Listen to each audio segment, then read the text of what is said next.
Rally Rokiškis testinis greičio ruožas arba shakedownas, kada mes pakratom savo automobilį.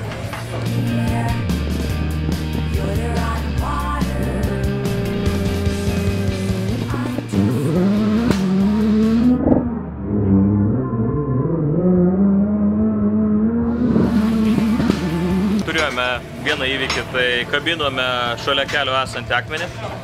Labai purus gruntas ir atsikas akmenis, tai tiesiog tikrai pakankamai nemažas. Tai gerai, kad atsitiko tik dabar, technikai laiku viską padarys. Ir jaučiame po praėjusio ralio kažkaip dingusią galę. Tai dėl tikrumo keičiame turbiną į naują. Žiūrėsim, ar tai išspręs klausimą.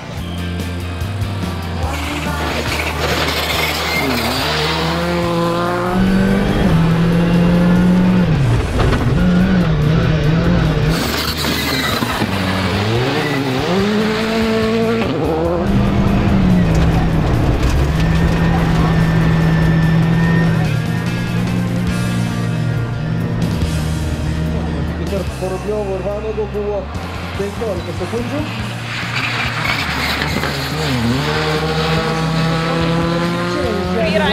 Važiuoja Genadisas Vanagas.